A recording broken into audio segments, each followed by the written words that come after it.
Hello everyone, आप सभी का हमारे चैनल पे स्वागत है। लाइटिंग की थोड़ी इश्यू होगी, उसको साइड में रखो, कंटेंट पे फोकस करना है हमें। ठीक है। आज के इस वीडियो में हम 3 क्वेश्चन करेंगे और इस 3 क्वेश्चन की गारंटी होती है, चाहे आपके पास बेसिक हो, चाहे आपके पास स्टैंडर्ड हो, या चाहे आप सीबीएसई बोर्ड से हो या स्टेट बोर्ड से हो। इन 3 क्वेश्चन में से एक क्वेश्चन रियल नंबर का आपके बोर्ड एग्जाम में ज़रूर आएगा। या तो यही क्वेश्चन आएंगे या इससे मिलते जुलते आएंगे, मतलब नंबर्स का इफेक्ट होगा, लेकिन क्वेश्चन यही आएंगे। ठीक है, तो इस वीडियो को कर दो लाइक। ऐसे ढेर सारे वीडियो आएंगे, तो चैनल पे बने रहो। वीडियो को स्टार्ट करने से पहले मैं आपको कुछ इन्फॉर्मेशन देना चाहता हूँ, और ये जो इन्फॉर्मेशन देना चाहता हूँ वो आप सभी को पता होगा।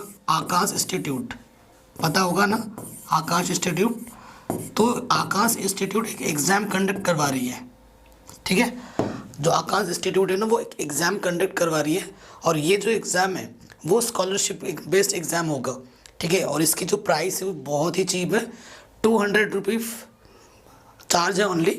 और इस प्राइस पे आप फॉर्म फिलअप कर सकते हैं। जो आपका एग्ज़ाम होगा वो 2 टाइप से होगा, एक ऑफलाइन है और एक ऑनलाइन है, तो आप अपने हिसाब से चूज़ कर लेना।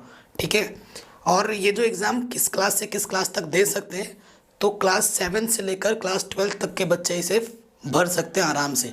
आकाश इंस्टीट्यूट आप जानते हैं, वो आईआईटी की प्रिपरेशन कराते हैं, नीट की प्रिपरेशन कराते हैं, है ना। बहुत अच्छा जाना माना इंस्टीट्यूट है। तो इन्होंने ये एग्ज़ाम कंडक्ट करवा रहे हैं, और एग्ज़ाम का जो नाम है वो है एंथी। ठीक है, ENTHE, एंथी एग्जामिनेशन है। इसका फुल फॉर्म मेरे को पूरा पता नहीं है। इसके जितने भी डिटेल हैं डिस्क्रिप्शन में मैं लिंक डाल दूंगा, प्रीवियस के क्वेश्चन, कौन सा वेबसाइट है। ठीक है, तो आप जाके आराम से विजिट कर सकते हैं, पिछले साल के क्वेश्चन पेपर भी देख के आइडिया लगा सकते हैं कि कैसे क्वेश्चन आते हैं। और हाँ, आपको कितनी स्कॉलरशिप मिलेगी ये अभी फिक्स नहीं है, वो डिपेंड करता है आपके रैंक पर कि आपकी कितनी रैंक आएगी। अगर आप अच्छा रैंक लाओगे तो आपको अच्छा स्कॉलरशिप मिलेगा। ठीक है, तो अच्छे से प्रिपेयर करो। पेपर बहुत बेसिक पेपर होता है। अगर आपकी नॉलेज सही है, आप तरीके से प्रिपेयर कर रहे हो, तो इसे आप आराम से क्वालिफाई कर सकते हो। लिंक मैं दे दूंगा डिस्क्रिप्शन पे, जाके चेकआउट ज़रूर करें। चलिए, अब हम आते हैं हमारे मेन कंटेंट पर। ठीक है, आपको पता है जो रियल नंबर है ना, सबसे इजी चैप्टर में गिना जाता है इसको। ठीक है, और इसमें से बहुत सारे क्वेश्चन एग्जाम में आते हैं, कम से कम 3 से 4 क्वेश्चन आपके एग्जाम में फंसेंगे रियल नंबर, और बहुत ही इजी चैप्टर है। तो क्वेश्चन ये बनता है, prove that √3 is an irrational number. यहाँ पे ये जो नंबर है ना, वो एक प्राइम नंबर है। ठीक है, तो 3 की जगह अगर 2 भी होता, जैसे सपोज करो √2, √3, √5, √7, तो सभी नंबर्स के लिए जो क्वेश्चन बनेगा ना, वो सेम लॉजिक से बनेगा। ठीक है, तो आपको अगर रैशनल और इरेशनल नंबर का कॉन्सेप्ट नहीं पता है, तो पहले मैं आपको वो समझा देता हूँ, क्योंकि उसके बिना काम नहीं चलने वाला। तो पहले मैं क्या करता हूँ, रैशनल नंबर क्या होता है वो बताता हूँ। व्हाट इज़ रैशनल नंबर, है ना। रैशनल नंबर क्या होता है, ठीक है, रैशनल नंबर क्या होता है वो मैं बताता हूँ। देखिए, दुनिया में जितने भी नंबर हैं, ठीक है, प्रॉपर पूरा नहीं लिख पा रहा हूँ, दुनिया में जितने भी नंबर हैं जिसे हम P/Q के फॉर्म में लिख सकते हैं, और जहाँ पर Q की वैल्यू क्या नहीं होनी चाहिए, 0 नहीं होनी चाहिए, साथ ही साथ वेयर P और जो Q होने चाहिए वो इंटीजर होने चाहिए।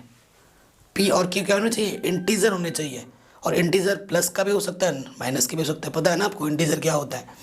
और साथ ही साथ अगर उन दोनों का अगर HCF निकालो, P और Q का अगर HCF निकालो, तो वो क्या आना चाहिए, 1 आना चाहिए। अगर इन प्रॉपर्टी को कोई नंबर होल्ड कर रहा है तभी वो रैशनल होगा, अदरवाइज वो रैशनल नहीं होगा।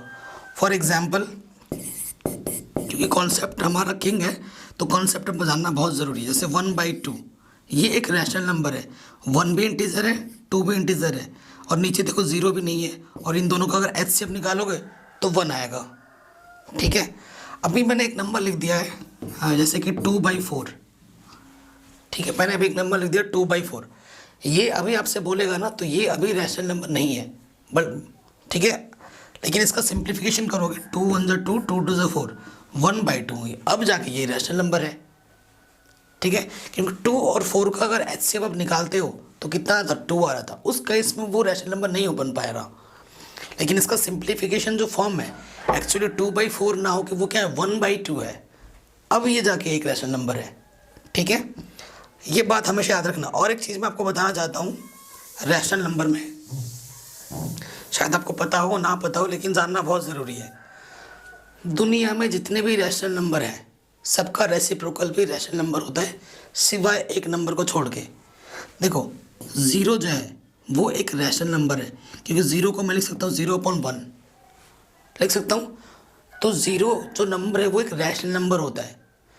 और मैं कहना क्या बोला, दुनिया में जितने भी रैशनल नंबर हैं उन सब का रेसिप्रोकल भी एक रैशनल नंबर होता है, सिवाय एक नंबर को छोड़कर। किसको छोड़कर? Except zero. अगर ज़ीरो का रेसिप्रोकल आप करोगे तो 1/0, और 1/0 डज नॉट एग्जिस्ट, यानी कि इन्फिनिटी लिखते हैं इसको, मतलब ये चीज़ एग्जिस्ट ही नहीं करती है। ठीक है, तो एक चीज़ हमेशा याद रखना कि जितने भी रैशनल नंबर है उनका जो रेसिप्रोकल भी होता है वो भी एक रैशनल नंबर होता है, सिवाय एक नंबर को छोड़कर। वो नंबर क्या है? ज़ीरो, क्योंकि ज़ीरो भी एक रैशनल नंबर होता है। पता है ना आपको? तो ये चीज़ आपको पता हो गई होगी। अब आपको ये चीज़ पता हो गई है, अब हम आते हैं कॉन्सेप्ट, हमने सीख लिया है, क्वेश्चन पे आ जाते हैं। ये जो क्वेश्चन है भाई कितनी बार पूछता है एग्जाम में, हद से ज़्यादा, आप सोच नहीं सकते। ठीक है, बस नंबर चेंज हो सकता है, प्राइम नंबर, लेकिन तरीका वही रहेगा। तो सबसे पहले क्या करना है, let √3 is a rational number. ठीक है, हमने क्या बोला कि √3 एक रैशनल नंबर है। क्लियर? जैसे ही मैंने इसको रैशनल नंबर बोल दिया है तो हर एक रैशनल नंबर को हम P/Q के फॉर्म में लिख सकते हैं, जहाँ पर Q की वैल्यू क्या नहीं होनी चाहिए, ज़ीरो नहीं होनी चाहिए। साथ ही साथ और आप और भी मेंशन करोगे पूरा where P and Q belongs to I for integer, also HCF of P and Q must be equal to 1। ठीक है, ये चीज़ आप ज़रूर लिखोगे। ओके, अब इसके अपॉन में देखो कुछ नहीं है तो आप क्या लिख सकते हो, 1 लिख सकते हो। क्रॉस मल्टीप्लाई कर दो, P1 जा P, √3 Q को Q से मल्टीप्लाई करेंगे तो √3 Q। ओके, अब आपको क्या करना है, दोनों तरफ स्क्वायर करना है, स्क्वायरिंग बोथ साइड।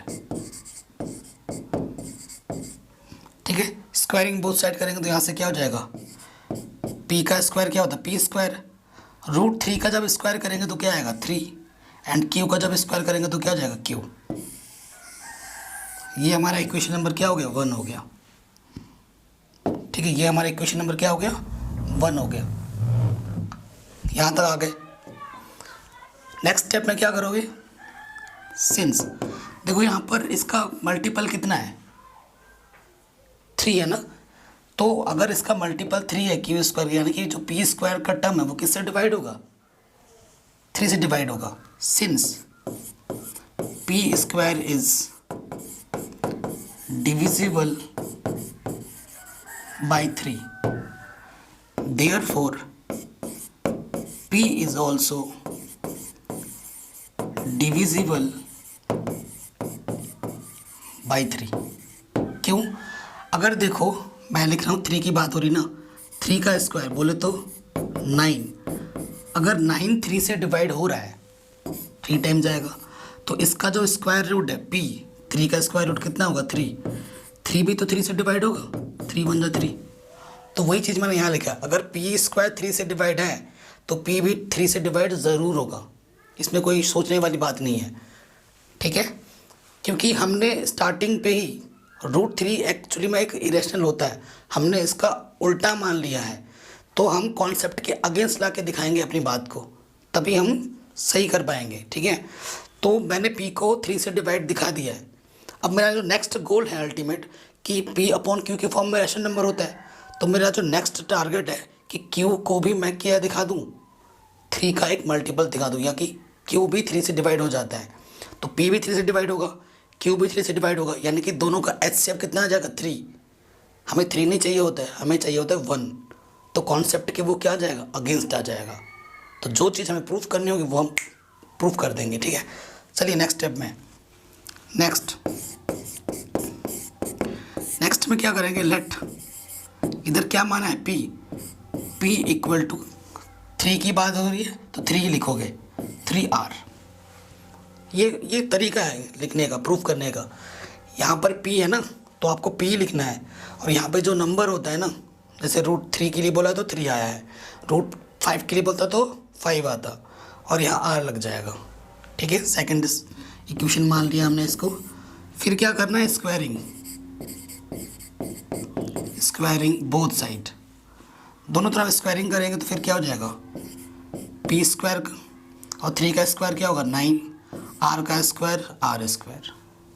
ओके, देखो p² की वैल्यू आपको इक्वेशन में पहले से पहले ही पता है, फ्रॉम 1 p² की वैल्यू कितनी है 3q²।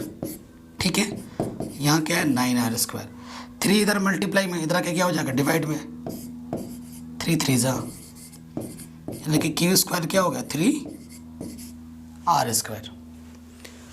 क्या है मल्टीपल में 3 है। आगे चलते हैं, देखिए नेक्स्ट स्टेप में क्या हो जाएगा, देखो q² की बात करनी है, अब इधर मल्टीपल कितना है 3 है, अब फिर से वही लिखोगे, since q² is divisible by 3, therefore q is also divisible by 3। ठीक है, हमने p को भी 3 से डिविजिबल दिखाया, q को भी 3 से डिविजिबल दिखाया। ठीक है, देखो अब क्या हो जाएगा, since p and q both are divisible by 3, since p and q both are divisible by 3, hence HCF of p and q कितना आ गया 3, जो कि 1 के इक्वल नहीं है, डज नॉट इक्वल्स टू 1 है क्या, 1 के इक्वल नहीं है। ठीक है, सिंस तो क्या लिखोगे, it is against our hypothesis. जो हमारी अवधारणा है ना, स्टार्टिंग जो हमारा मेन कॉन्सेप्ट है, उसी के ये अगेंस्ट आ गया है। हमें HCF 1 चाहिए था, आ कितना रहा है 3 है, अगर रैशनल नंबर है तो उसे HCF 1 देना चाहिए था, 3 तो नहीं देना चाहिए था ना, तो ये 3 दे रहा है, यानी कि हमने जो बोला है कि √3 एक रैशनल नंबर है, वो क्या हो गया, गलत हो गया, हमने गलत मान लिया था। It implies our supposition is wrong, therefore √3 is an irrational number। ठीक है, यानी कि जो √3 है वो क्या है, इरेशनल नंबर है। आपको यही कॉन्सेप्ट, यही लैंग्वेज हर क्वेश्चन में लिखना है।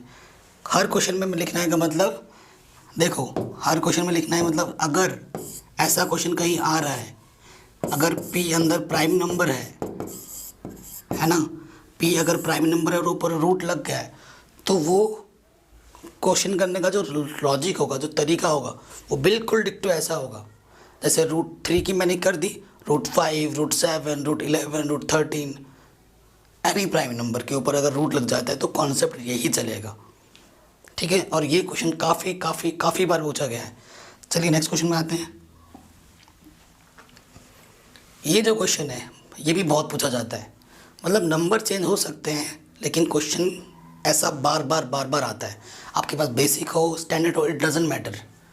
ठीक है, क्वेश्चन में प्लस भी हो सकता है, माइनस भी हो सकता है, तो मैंने दोनों सिंबल लिए हैं। ठीक है, मैं प्लस के लिए करता हूँ, आप माइनस के लिए खुद कर लेना, लॉजिक सेम रहेगा। क्या बोलेंगे, let 3 + 2√5 is a rational number. ठीक है, फिर से वही हमने उल्टा मान लिया है। ठीक है, रैशनल नंबर मान लिया। अगर ये रैशनल नंबर है तो इसे हम P/Q के फॉर्म में लिख सकते हैं, where Q not equal to 0, और P और Q क्या होंगे, इंटीजर होंगे, और P और Q का HCF कहना चाहिए 1, वो भी आप लिख देना। अब लॉजिक क्या है, स्टार्टिंग में ही मैंने बोला था P और Q, P अपॉन Q क्या है, रैशनल। अच्छा एक नोट करके लिख लेना, आपको हेल्प करेगा, नोट करके लिख लेना, नोट बहुत ज़रूरी है। ये नोट, पहला नोट याद रखना कि रैशनल प्लस रैशनल रैशनल होता है। Second, rational minus rational rational होता है, ठीक है। Third, rational into rational rational होगा। Fourth, rational into irrational irrational होगा।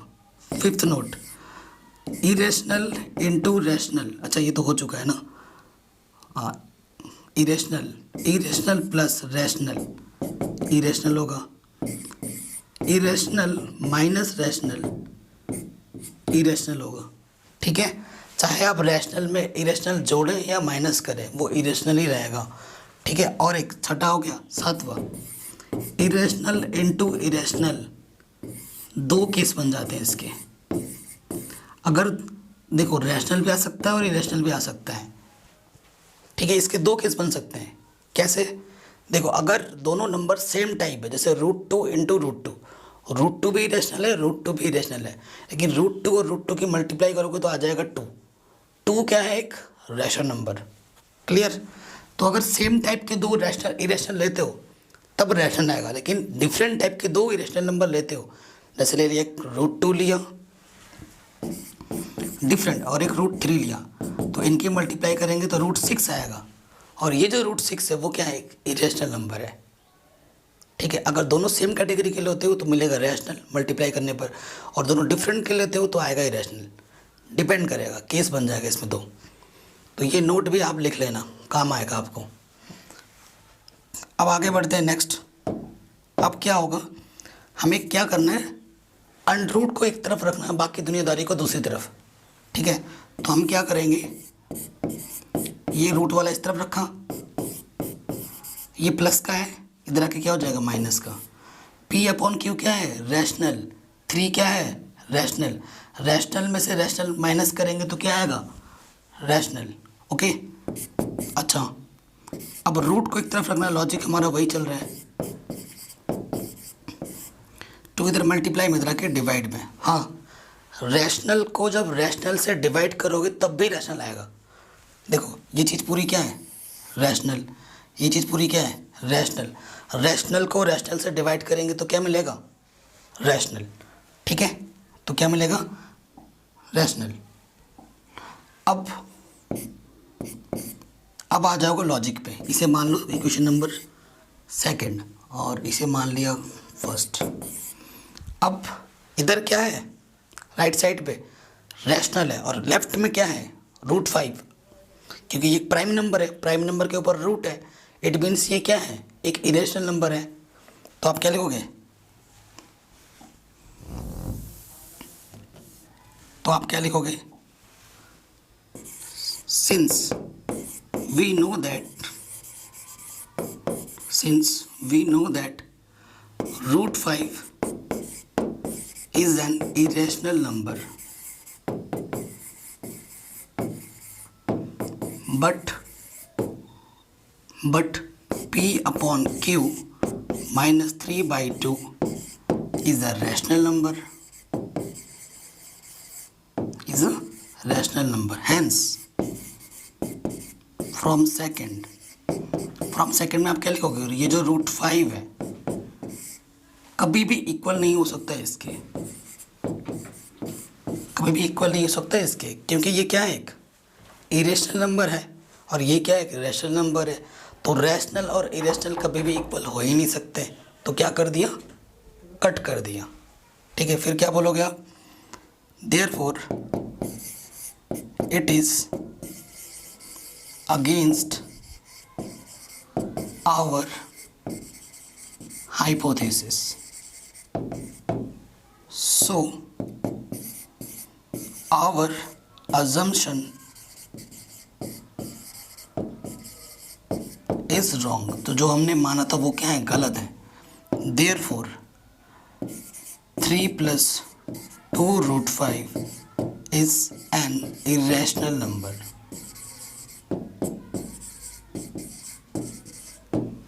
ठीक है, जैसा ही कॉन्सेप्ट प्लस के लिए किया है वैसा ही कॉन्सेप्ट माइनस वाले के लिए भी होगा, और वो वाला मैं आपके लिए होमवर्क छोड़ रहा हूँ। ठीक है, माइनस वाले में ज़्यादा कुछ नहीं करना है, मैं बता भी दे रहा हूँ थोड़ा बहुत हिंट। माइनस वाले में क्या करोगे आप, ये है ना 3√2√5, ठीक है, ये 3 - 2√5 है, इसको रैशनल मान लोगे तो ये हो जाएगा P/Q। ठीक है, सो अब की बार क्या करना, इसको इधर ले आना। ठीक है, हिंट दे रहा हूँ, ये प्लस का इधर आके माइनस का हो जाएगा, और ये माइनस वाला इधर आके प्लस का हो जाएगा। ठीक है, आपको पता है रैशनल में से रैशनल माइनस होगा तो रैशनल होता है, तो इधर होगा 3 - ये चीज़, इधर ये मल्टीप्लाई में इधर आके डिवाइड हो जाएगा, फिर से वही कॉन्सेप्ट बन जाएगा। ये पूरा क्या है, रैशनल, ये क्या है, इरेशनल, आपस में इक्वल हो ही नहीं सकता। बाकी वही जो लैंग्वेज हमने प्रीवियस क्वेश्चन में लिखा था, रिपीट कर दोगे आप यहाँ पर दोबारा, तो ये क्वेश्चन में आपका इजीली बन जाएगा। ठीक है, तो ये क्वेश्चन भी हो गया। अब आते हैं नेक्स्ट क्वेश्चन में। ठीक है, एक मल्टीप्लाई वाला लिया है और एक डिवाइड वाला लिया है, दोनों देखते हैं। पहले बात करेंगे 1 की, लॉजिक वही है, late 2√3 is a rational number, is a rational number। इसको हमने रैशनल नंबर मान लिया है। अब जैसे ही हमने इसको रैशनल माना है तो 2/√3 को हम लिख सकते हैं P/Q के फॉर्म में, क्योंकि रैशनल माना है ना, तो P/Q के फॉर्म में लिख सकते हैं। और आपको पता है where Q not equal to 0। ठीक है, अब लॉजिक क्या है, वही लॉजिक है कि रूट को एक तरफ रखो, बाकी दुनियादारी के दूसरी तरफ ले जाओ। तो ये √3 इस तरफ रहा, P/Q, 2 इधर मल्टीप्लाई में था, इधर आके क्या हो गया, डिवाइड में हो गया। ठीक है, देखो ये क्या है, P/Q rational number, rational number 1/2 क्या है, रैशनल नंबर। रैशनल को रैशनल नंबर से मल्टीप्लाई करने पे क्या आता है, रैशनल नंबर आता है कि नहीं। ठीक है, ये √3 है। ठीक है, देखो इधर क्या आ गया हमारा रैशनल, इधर क्या है हमारा इरेशनल, इक्वल होगा, नहीं होगा। ठीक है, और लैंग्वेज फिर से वही आ जाएगा। तो आप क्या लिखोगे, लैंग्वेज में क्या लिखना है आपको, since we know that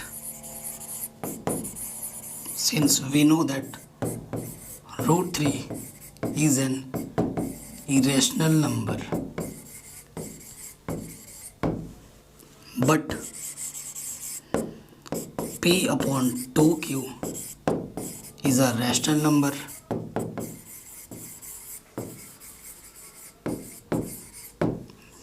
therefore from second, अच्छा फर्स्ट है, फ्रॉम सेकंड, ये चीज़ और ये चीज़ कभी भी आपस में इक्वल नहीं हो सकती। हेंस आवर अजम्पशन, जो हमने माना था वो क्या है, गलत है। Hence our assumption is wrong, तो जो हमने माना था वो पूरा का पूरा क्या गलत है, कि 2√3 एक रैशनल नंबर है, वो गलत हो गया। Therefore 2√3 is an irrational number। तो ये क्या होगा, एक इरेशनल नंबर होगा, आराम से हो गया। ठीक है, इसी के अब नेक्स्ट पार्ट पे आ जाते हैं। नेक्स्ट पार्ट में हमारे पास क्या था, सेकंड पार्ट में सेकंड पार्ट जो हमारे पास था वो था 1/√2, तो उसको भी उल्टा मान लेंगे, let 1/√2 is a rational number. ठीक है, हमने क्या बोला कि 1/√2 भी क्या एक रैशनल नंबर है। जैसे ही रैशनल नंबर बोला वैसे ही इसे हम P/Q के फॉर्म में लिख सकते हैं। और हमने क्या बोला, where Q not equal to 0, Q हमारा 0 नहीं है। ठीक है, क्यू हमारा ज़ीरो नहीं है। और पी अपॉन क्यू हम रेशनल ले रहे हैं, ये ध्यान रखना है। पी अपॉन हम क्यू ले रहे हैं, रेशनल ले रहे हैं, इरेशनल की बात ही नहीं हो रही है। और यहाँ पर मेंशन कर देना where P and Q not equal to zero. अब मैं इस क्वेश्चन में अगर आप पी ज़ीरो ले लोगे ना, तो जो शॉर्टकट मैं अभी बताने जा रहा हूँ वो फेल हो जाएगा, क्योंकि ज़ीरो एक रैशनल नंबर होता है। ठीक है, क्यू ज़ीरो नहीं है चलेगा। अब इस क्वेश्चन में आपको यहाँ पर स्पेशल मेंशन देना पड़ेगा कि पी भी ज़ीरो नहीं है।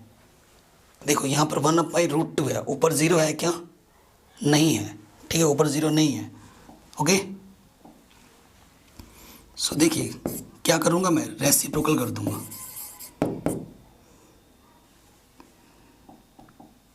Reciprocal,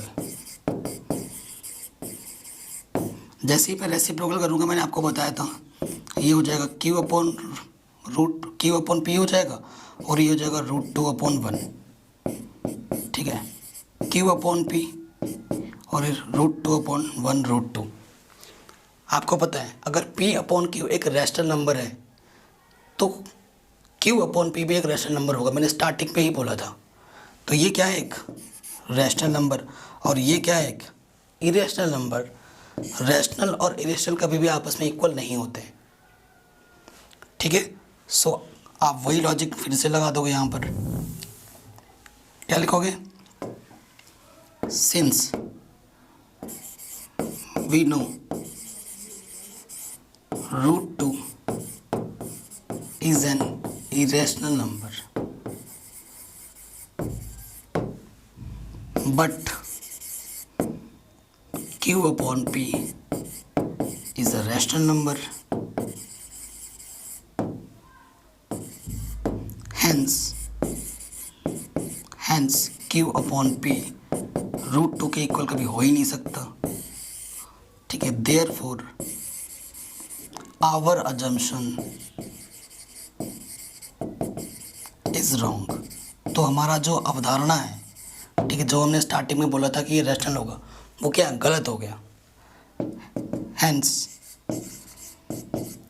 1/√2 is an irrational number।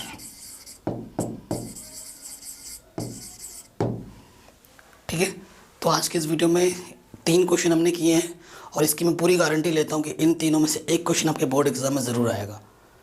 Full guarantee है। ये क्वेश्चन अगर नहीं भी आएगा तो इससे मिलते जुलते क्वेश्चन ज़रूर आएंगे। नंबर चेंज हो सकता है, 2 का 3 कर दे, ठीक है, 5 का 7 कर दे, लेकिन क्वेश्चन यहाँ से एक ज़रूर आएगा। ठीक है, अगर वीडियो अच्छी लगी हो तो लाइक शेयर ज़रूर करें, और चैनल पे नए हो तो सब्सक्राइब ज़रूर करें। डिस्क्रिप्शन ज़रूर चेक कर लेना। ठीक है, थैंक्स फॉर वॉचिंग। जय हिंद।